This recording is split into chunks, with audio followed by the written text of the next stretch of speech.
आज हम लोग परमेश्वर के वचन से जिस विषय पर बातचीत करेंगे वो है मल युद्ध। आज का मेरा विषय क्या है?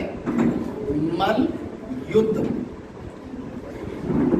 कई बार जब हमारी प्रार्थनाएं या हमारी ताकत जब काम नहीं आती और हमें लगता है कि मैं कमज़ोर पड़ रहा हूँ, अपने सामने वाले जो शक्तियों से लड़ने में मैं सक्षम नहीं हो पा रहा हूँ, मैं विजय को नहीं पा रहा हूँ, तो याद रखिए उस समय परमेश्वर की ओर आपको देखना है, परमेश्वर की ओर देखना है और उस युद्ध को लड़ने के लिए आप तैयार हो जाइए कि उस युद्ध को आप जीत जाएं, जिसे मल युद्ध बोला जाता है, आत्मिक युद्ध बोला जाता है। परमेश्वर के वचन में इफिसियों की किताब 6 अध्याय उसके 12वें पद को हम पढ़ेंगे और आज वहीं से कुछ बातों को सीखेंगे। इफिसियों 6:12 पद।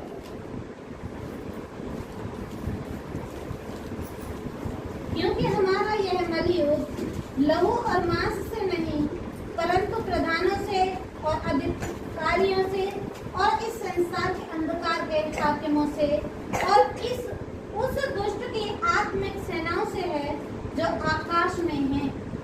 Hallelujah, hallelujah. आज हम लोग जब इस इफिसियों 6 अध्याय के 12 पद से सीखेंगे तो यहाँ पर साफ लिखा हुआ है हमारा मल युद्ध मांस और लहू से नहीं है, हमारा युद्ध संसारिक नहीं है, हमारा युद्ध उनसे नहीं है जिनको हम अपनी आंखों से देख सकते हैं। हमारा जो युद्ध है उन शक्तियों के खिलाफ में है, उस शैतान के गढ़ों के खिलाफ में है, उन आत्मिक शक्तियों के खिलाफ में है जो आज लोगों को पाप की ओर, बुराई की ओर, नशे की ओर, गलत कामों की ओर उनको उत्साहित करता, उन्हें लेकर चलता और परमेश्वर से दूर रखता है।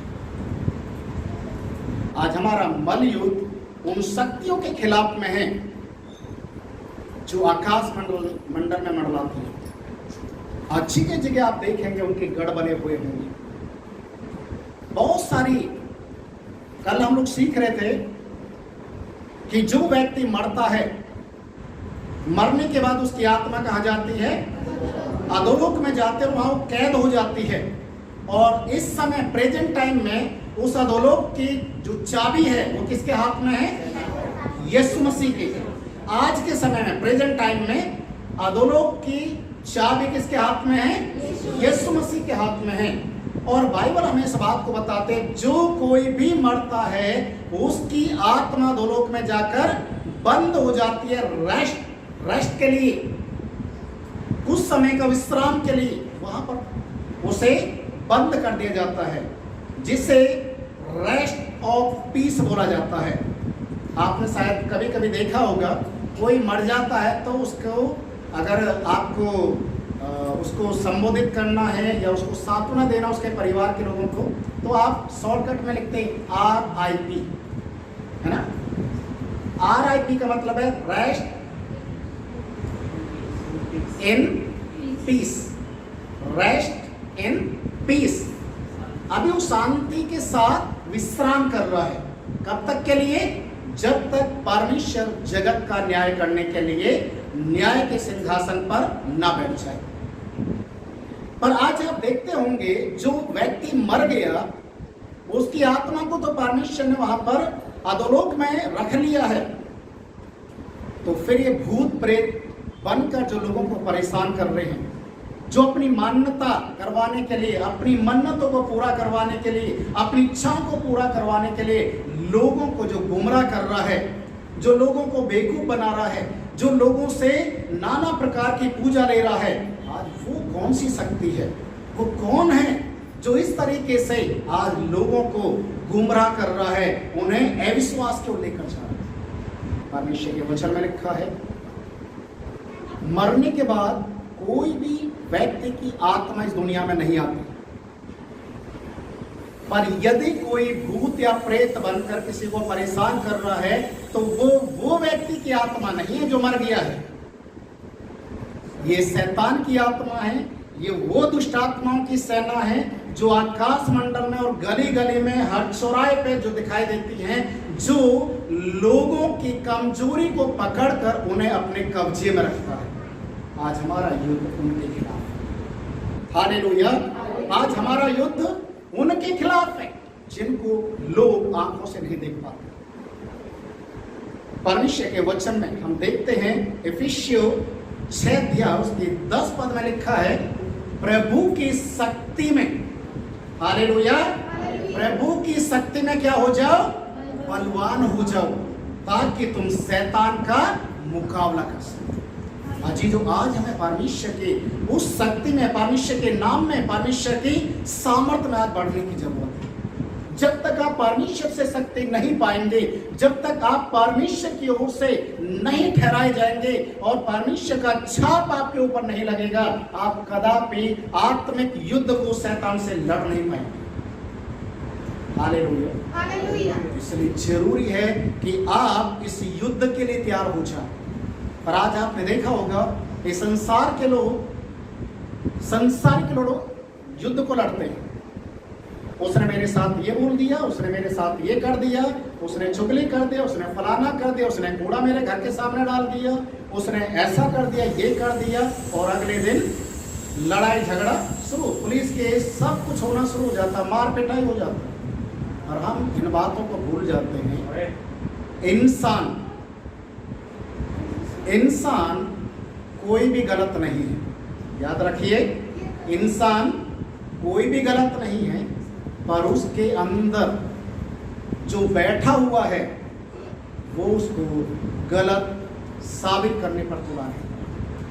Hallelujah, hallelujah. इसलिए प्रभु ने कहा, पापी से बैर मत करना, उससे क्या करना है? प्रेम करना। अपने दुश्मन से प्रेम करना, उससे नफरत मत करना, पर उसके अंदर में जो छिपा हुआ है उससे नफरत करना। Hallelujah, hallelujah. याकूब के विषय में शायद आप लोग जानते होंगे। याकूब जो इसहाक का छोटा बेटा था, पर छोटा बेटा होने के बावजूद उसने अपने बड़े भाई का पहलौठे के अधिकार को रोटी और दान में छीन लिया। बाद में याकूब अपने मामा के घर में चला गया, लाबान के। वहां पर कुछ समय, कुछ सालों तक रहा, सेवा किया, भेड़ बकरी चराया, और बाइबल बताते हैं कि उसकी मजदूरी को कई बार बदला गया। फिर भी परमेश्वर ने उसको नुकसान से बचाया, और जब वो एक समय बहुत बड़ा एक धनवान व्यक्ति बन गया, अब वो अपने भाई जिसका पहलौठी का अधिकार को छीन लिया था, अभी उससे मिलने के लिए जा रहा, तो एक डर बना हुआ उसके अंदर, एक भय बना हुआ है, और वो इस सोच में था कि मैं अपने भाई के पास जाऊंगा, कहीं मेरा भाई मेरा सामना करने के लिए, मुझे गुलाम बनाने के लिए और मेरे बच्चों को वो अपने पास रखकर मुझे रास्ते से ना हटा दे। और बाइबल हमें बताती है याकूब ने क्या किया, उसने प्रार्थना करना शुरू किया। याकूब ने प्रार्थना करना शुरू किया। इसके 32 अध्याय को जब आप पढ़ेंगे तो इसकी 24 पद में लिखा है, और याकूब आप अकेला रह गया, तब कोई पुरुष आकर पौ फटने तक उससे मल्लयुद्ध करता रहा। हालेलुया। याकूब अकेला रह गया, उसने अपने बच्चों को, अपनी औरतों को, अपने दास दासियों को, अपने घोड़े गधे बैल जो भी उसके पास उस समय की जानवरों की जो आशीष में मिली हुई थी, उन सब को उसने एक झुंड बना बनाकर आगे भेज दिया, पर खुद अकेला रह गया और प्रार्थना करना शुरू किया। प्रार्थना करना शुरू किया। जब वो प्रार्थना करना शुरू किया तो उसको कोई व्यक्ति आया और उसको उसकी प्रार्थना करने से रोकने के लिए शुरू किया। हालेलुया। और बाइबल में लिखा उसने क्या किया, उसके साथ मलयुद्ध किया। मलयुद्ध किया। ये मलयुद्ध वैसा नहीं था जैसे पहलवान लड़ते हैं, ये मलयुद्ध था आत्मिक युद्ध। ये मलयुद्ध था उन आशीषों को पाने के लिए और उस डर के ऊपर विजय पाने के लिए जिसकी वजह से याकूब डरा हुआ था। मलयुद्ध किया, सुबह तक भोर तक मलयुद्ध किया और बाद में इसने मलयुद्ध को जीत लिया। उससे बातचीत किया और उसने पूछा तू है कौन? याकूब जब मलयुद्ध को जीत गया तो उसने उस डर के ऊपर भी विजय पा लिया जो उसके भाई के प्रति था। Hallelujah, hallelujah.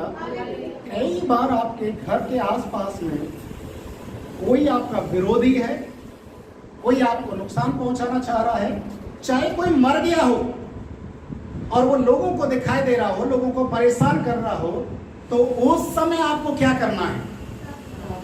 प्रार्थना करना है, लड़ना है कि वो शक्ति आपके घर में प्रवेश ना करे। हालेलुया। आप प्रार्थना करेंगे, परमेश्वर आपकी प्रार्थना को सुनेगा।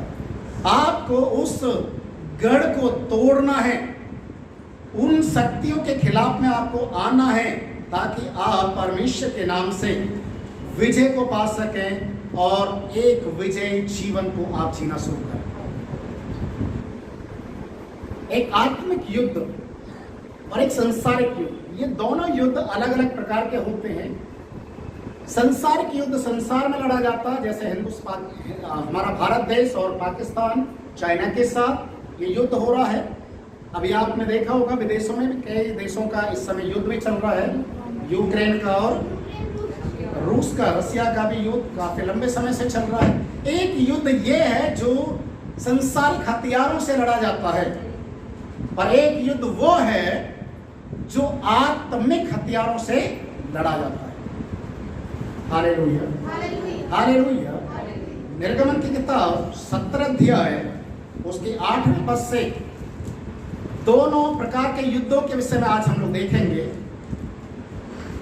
तब अमालेकी आकर रफीद द्वीप में इस्राएलियों से लड़ने लगे। तब मूसा ने यहोशू से कहा, हमारे देखिए लिए यहाँ पर लिखा हुआ है अमालेकी लोग इस्राएली लोगों के खिलाफ में युद्ध करने के लिए आ गए और उस समय अमालेकी लोग एक बहुत बड़ी सेना को लेकर आए हैं। बहुत बड़ी सेना, उनके पास अस्त्र शस्त्र सब कुछ है, पर इस्राएली लोगों के पास कुछ भी नहीं है। वो खाली हाथ हैं। वो यीशु के नाम से, परमेश्वर के नाम से विश्वास करके चलने वाले लोग हैं। पर बाइबल में लिखा हुआ है जब अमालेकी उनका विरोध करने के लिए आगे, उनको आगे बढ़ने से रोकने के लिए आगे, तो मूसा ने काम किया, मैं आत्मिक युद्ध लड़ने के लिए जा रहा हूं, मैं पहाड़ पर जा रहा हूं प्रार्थना करने के लिए। तुम जाकर अमालेकी लोगों को जो चौरस में, जो भूमि पर, जमीन पर जो लड़ाई लड़ी जाती है, तुम जमीन पर जाओ, उनके साथ लड़ो, युद्ध भूमि में जाओ। यहोशू कुछ लोगों को लेकर, जो गिने चुने लोग थे, अगर मैं इसको समझाने की कोशिश करूं तो ऐसा भी कह सकते हैं, इस्राएली लोग 5000 लोग हैं लड़ने वाले, अमालेकी लोग 50,000 हैं। अब सोचने वाली बात है, 50,000 लोगों से क्या 5,000 लोग युद्ध जीत पाएंगे? किसी भी तरीके से नहीं जीत सकते। पर बाइबल हमें यहाँ पर इस बात को सिखाती है कि जब मूसा पहाड़ के ऊपर चढ़ गया और उस आत्मिक युद्ध को लड़ना शुरू कर दिया, उसने प्रार्थना करना शुरू कर दिया, तो बाइबल में लिखा है जब जब उसके हाथ ऊपर रहे, इस्राएली लोग जो गिने चुने लोग थे वो अमालेकी लोगों के ऊपर भारी पड़ना शुरू हुआ। हालेलुया। देखिए दो तरीके का युद्ध चल रहा है, एक आत्मिक सेनाओं के खिलाफ में है, अंधकार की शक्तियों के खिलाफ में है, जो आकाश में मंडलाती हैं, इसलिए मूसा को कहा जाना पड़ा, पहाड़ पर जाना पड़ा। हालेलुया। उसने अपने हाथों को उठाकर प्रार्थना करना शुरू किया। बाइबल में लिखा है हूर और हारून मूसा के साथ में थे, पर जैसे मूसा के हाथ थकना शुरू हो गया, नीचे आना शुरू हुआ, तो अमालेक के लोग इनके ऊपर भारी पड़ गए, इसराइल लोगों के ऊपर। और जैसे ही अमालेक के लोग उनके ऊपर भारी पड़ गए तो भगदड़ मचना शुरू हो गया, चीखना चिल्लाना शुरू कर दिया। क्यों? क्योंकि 5,000 लोग 50,000 लोगों के सामने वो अपने आप को अकेला और निहत्ता करके महसूस करना शुरू किया। तुरंत हूर और हारून ने क्या किया मालूम है?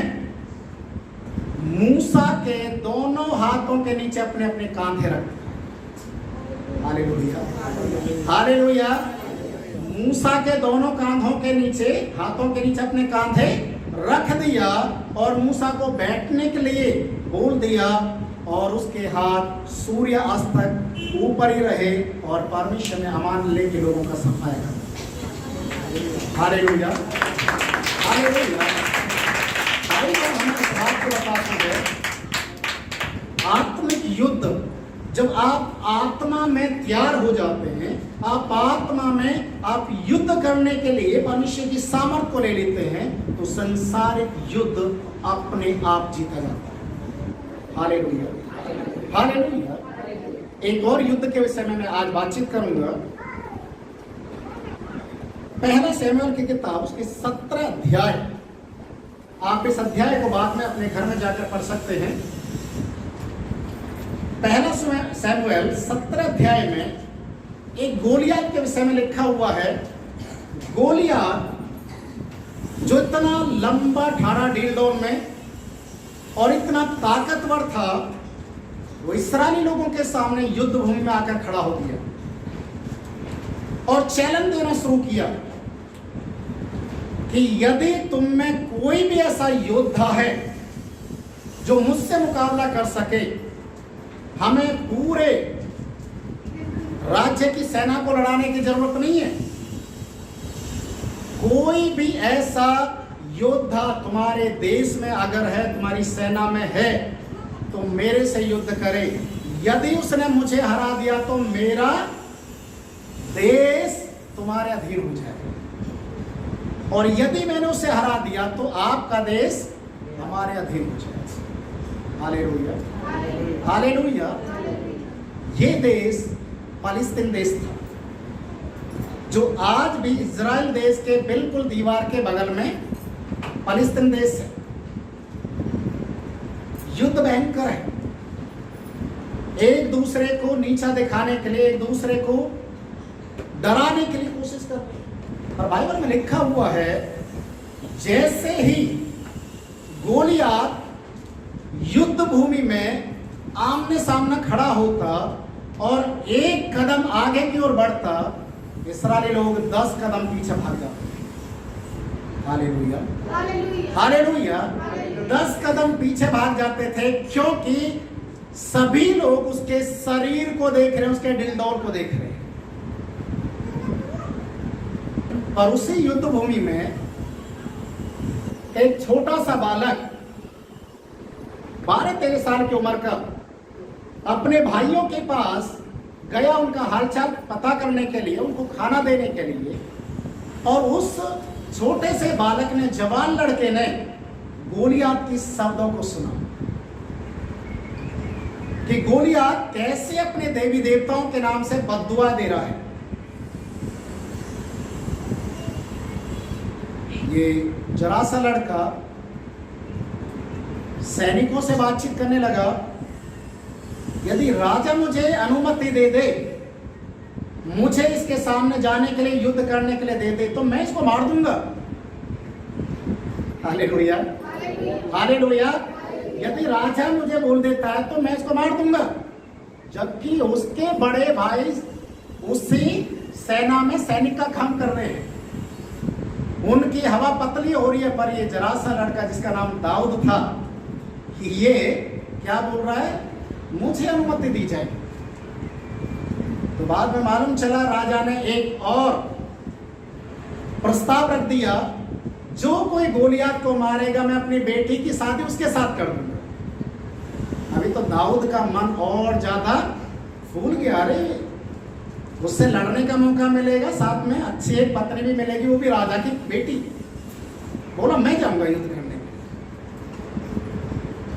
राजा ने उसको बुलाया, कपड़े पहना दिए सैनिक के, भाला झीलम सब कुछ दे दिया, और उसके बाद जब वो चलना शुरू किया तो जैसे रॉबर्ट चलता है, देखा ना जो चाबी से रॉबर्ट चलता है ना धीरे धीरे, उस तरीके से चलना शुरू किया।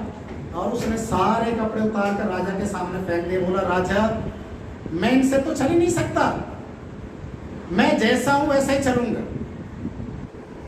राजा भी परेशान कि ये इतना कम उम्र का, इतने लंबे ठाड़े एक राक्षस के साथ युद्ध करने के लिए जा रहा है, वो भी निहत्ता।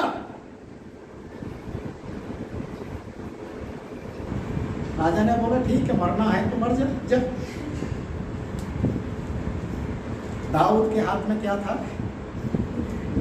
एक वो छड़ी जो भेड़ बकरियों को आगे पीछे करने के लिए होती है। एक गोफन था जिसमें पत्थर रखकर घुमाकर पक्षियों को या बड़े जानवरों को भगाते थे। और जाते समय उसने रास्ते से 5 पत्थर ले लिए, छोटे छोटे से, उनको थैली में रख लिया। गोलियत के सामने जाकर खड़ा हो गया, मैं तेरे से युद्ध करने आया। गोलियत उसका मजाक बनाना शुरू कर दिया, तू मुझे कुत्ता समझ कर आया, लाठी लेकर, इतना सा, इतने बड़े व्यक्ति से लड़ने के लिए आ गया। और बाइबल में लिखा है, गोलियत बोल रहा मैं तेरे शरीर के टुकड़े टुकड़े कर दूंगा, फाड़ दूंगा, आकाश के पक्षियों को खिला दूंगा। अगर दाऊद का विश्वास प्रभु के ऊपर नहीं होता तो गोलियत के शब्दों को सुनकर वो मेरे विचार से वहां से भाग जाता। पहले ही जाता। पर गोलियत को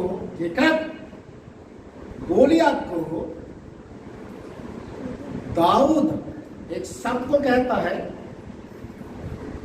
तू तो अपने देवी देवताओं के नाम से आ रहा है, मैं अपने प्रभु के नाम से आ रहा हूं। आज पूरा इस्राएल देखेगा, आज सारी दुनिया के लोग देखेंगे कि आज मैं तेरे सर को तेरे धड़ से अलग करूंगा और परमेश्वर के नाम को महिमा मिलेगी। हालेलुया। देखिए दाऊद उसके डिंडोर को नहीं देख रहा है। दाऊद क्या देख रहा है? जो मेरे साथ है वो सबसे बड़ा है, वो देवी देवताओं का नाम से आ रहा है, मैं तो अपने जीवित परमेश्वर के नाम से आ रहा हूं। तो ये कौन है जो मुझे रोक सकता है? अजीजों, दाऊद ने मात्र एक पत्थर गोफन में रखकर उसको घुमाकर मारा, एक ही पत्थर में ढेर हो गया। बाइबल हमें बताती है उसने जो कवच पहना हुआ था, सर के ऊपर टोप, छाती का जो कवच, पूरा पैरों से ऊपर तक पूरा वो हर एक जगह से लैस था। उसमें अगर तीर भी मारा जाता या भाला भी मारा जाता तो उसको कुछ होने वाला नहीं था। पर उसने एक जगह को चुना, गोफन को घुमाकर मारने के लिए एक जगह को चुना। वो कौन सा जगह था? जहां औरत चुपचाप लगा लेती ना, औरत क्या लगाती है? बिंदी लगाते हैं। वही जगह सिर्फ बचा हुआ था। वो भी किस लिए मालूम है? क्योंकि वो अपने देवी देवताओं के पास जाने के बाद युद्ध के लिए जब आता था तो तिलक लगाता था। दाऊद ने उसी तिलक को ही फोड़ दिया। हालेलुया। आत्मिक युद्ध, जब आप आत्मिक युद्ध के लिए तैयार हो जाते हैं, परमेश्वर का वचन कहता है परमेश्वर आपको तैयार करता है। रोमी की किताब 8 अध्याय उसके 31 पद में जब आप पढ़ते हैं तो वहां पर लिखा हुआ है, परमेश्वर आपके साथ है तो आपको डरने की जरूरत नहीं। हालेलुया। जब परमेश्वर आपके साथ है तो आपको डरने की जरूरत नहीं है। याकूब की किताब 4 अध्याय उसके 7वें पद को आप पढ़ेंगे तो वहां पर लिखा है, तुम परमेश्वर के नजदीक आओ वो भी तुम्हारे नजदीक आएगा। तुम परमेश्वर के नजदीक आओ, परमेश्वर तुम्हारे नजदीक आएगा। और जब परमेश्वर तुम्हारे नजदीक आएगा तो शैतान उसे मौका नहीं मिलेगा, वहां टिकने के लिए उसे मौका नहीं मिलेगा। इसलिए जरूरी है कि यीशु के नाम से, प्रभु यीशु मसीह के नाम से अपने विश्वास को दृढ़ करें। आत्मिक युद्ध को लड़ने के लिए जो इफिसियों की किताब 6 अध्याय में और भी बहुत सारी बातें लिखी हुई हैं, आपको कौन कौन से हथियार आपको लेकर शैतान के सामने खड़ा होना है, तो वहां पर सारे आत्मिक हथियार जो हैं वो बाइबल की है। आत्मा की तलवार, सुसमाचार के वचन के जूते हैं, धार्मिकता की झीलन, ये सारी चीजें आपको पहनना है और अपने आप को परमेश्वर के हाथ में इस तरीके से तैयार करना ताकि आप शैतान के जलते हुए तीरों को बुझा सकें। हालेलुया। एक सही युद्ध जीतना है, विजय आपको पाना है, तो कभी भी शैतान के बहकावे में मत आना। वो आपको हराने के लिए बहुत सारी कोशिश करेगा। यीशु मसीह को भी हराने के लिए उसने कोशिश किया, तो मुझे एक बार झुककर दंडवत कर दे, मैं सब कुछ तुझे दे दूंगा। यीशु मसीह ने क्या बोला? क्या बोला था? तू अपने प्रभु परमेश्वर को छोड़ किसी के सामने मत झुकना। हालेलुया, मत झुकना। और यीशु ने शैतान को बोला, भाग जा यहां से, चला गया। बाइबल में एक घटना और है, दानियल की किताब उसके 3 अध्याय को जब आप पढ़ेंगे तो वहां पर सदरक, मेशक, अबदनगो, ये 3 जवानों के विषय में है। बाइबल में लिखा हुआ है, उनके सामने एक चुनौती थी, या तो मूरत के सामने झुककर दंडवत करो, नहीं तो आग के भट्टे के अंदर डाला जाए। देखिए, आपकी विश्वास की परीक्षा भी कई बार इस तरीके से हो सकती है, या तो मूरत के सामने दंडवत करो या आग की भट्टी में जाने के लिए तैयार हो जाओ। सदरक, मेशक, अबदनगो, इन तीनों ने बोला,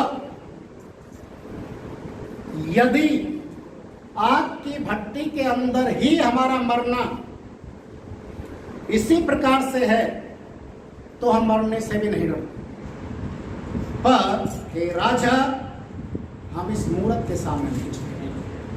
हालेलुया, हम इसके साथ नहीं झुकेंगे। आज बहुत सारे लोग कंप्रोमाइज कर लेते हैं ना, हर चीज में कंप्रोमाइज कर लेते हैं, जबकि उनको मालूम है कि मैं जो कंप्रोमाइज कर रहा हूं ये गलत है, परमेश्वर के खिलाफ है, फिर भी कर जाते हैं, क्योंकि कुछ लालच लोगों के जीवन में इस तरीके से आ जाता है कि वो परमेश्वर के वचन को भी इनकार कर जाते हैं। पर इन तीनों जवानों ने क्या बोला? हम नहीं झुकेंगे। सोचने वाली बात है, एक तरफ मूर्ति है, दूसरी तरफ इनका परमेश्वर है, नहीं झुकेंगे। राजा ने बोला कि देख, तुम्हारे सामने आग का भट्टा है, उसे और 7 गुना और तेज करवा दिया गया। लपटें निकल कर बाहर आ रही है, डर का माहौल है। पर इन तीनों ने बोला नहीं, यदि हमारे परमेश्वर में सामर्थ्य है तो आग के भट्टी से भी हमें बचा सकता है। लास्ट में इनके हाथ पैरों को बांधा गया और अपने जो राजा के दूत थे उनको आज्ञा दिया कि इन तीनों को आग के भट्टे के अंदर डाल दिया जाए। जो उनको डालने वाले थे, बाइबल में लिखा, जो उनको डालने वाले थे वो आग की लपटों के कारण झुलस कर मर गए। लपटें इतनी तेज थी कि उनको उस आग के भट्टे में डालते समय ही वो जलकर वहीं मर गए। और इन तीनों लोगों को आग के भट्टे के अंदर डाल दिया गया। कोई रोने, चीखने, चिल्लाने की आवाज नहीं आई। हालेलुया, हालेलुया, कोई चीखने चिल्लाने की आवाज नहीं थी। राजा भी थोड़ी देर के लिए कंफ्यूज हो गया, ये क्या हुआ? कोई आवाज नहीं है। ध्यान से देखने के लिए कोशिश किया, देखो उनका क्या हुआ है। जब आग के भट्टे के नजदीक जाकर देखा तो ये तीनों आग के भट्टे के अंदर घूम रहे हैं। Hallelujah, hallelujah. ऐसा लग रहा है कि सुबह सुबह जैसे आप पार्क में जाकर घूमने के लिए, जैसे पार्क में घूमने के लिए जा रहे हैं, आप हाथ एक दूसरे का पकड़ कर जाते हैं। बाइबल में लिखा है आग के भट्टे के अंदर 3 लोगों को डाला गया, पर देखा कितने गए? Hallelujah, hallelujah. ये चौथा कौन था? वही परमेश्वर था, वही यीशु मसीह था जिसके ऊपर इन तीनों का विश्वास था। हालेलुया। आखिरकार जब उनको निकाला गया आग के भट्टे से, उनका एक बाल भी जला हुआ नहीं मिला शरीर में। इतनी बड़ी खड़ी कराई हुई मूरत को राजा ने नकार दिया और बोला इनका परमेश्वर ही जीवित है। हालेलुया। सो अजीजों, आत्मिक युद्ध लड़ना है, आपको विजय को हासिल करना, तो अपने विश्वास को बना के रखना। Hallelujah, hallelujah. आइए सभी अपनी आंखों को बंद करें।